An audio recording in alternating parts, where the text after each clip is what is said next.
لوگوں کے دل توڑنے والے، ان کا سکون چھیننے والے بھلا کس منہ سے اپنی نمازوں میں یہ کہتے ہیں السلام علینا وعلی عباد اللہ الصالحین، یعنی ہم پر اور خدا کے بندوں پر سلامتی ہو۔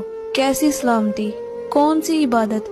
جب تم نے کسی کا دل دکھایا، کسی کی آنکھوں سے نیند چھینی، کسی کے دل پر ایسا زخم دیا جو سجدوں کے بیچ بھی تڑپتا ہے۔ یاد رکھو، نماز صرف لفظوں کا مجموعہ نہیں، یہ دل کی صفائی کا نام ہے۔ جب تم کسی کے ساتھ ظلم کرتے ہو، کسی کا حق مارتے ہو، کسی کے جذبات کو رون دیتے ہو، تمہاری زبان السلام کہتی ہے، مگر تمہارے اعمال چیخ چیخ کر اذیت سناتے ہیں۔ عبادت سے پہلے انسانیت سیکھو، نماز سے پہلے نرمی، اور السلام کہنے سے پہلے دلوں کو تکلیف دینا چھوڑ دو، کیونکہ اللہ اپنے بندوں کے آنسو نہیں بھولتا اور اس کے انصاف سے کوئی نہیں بچتا۔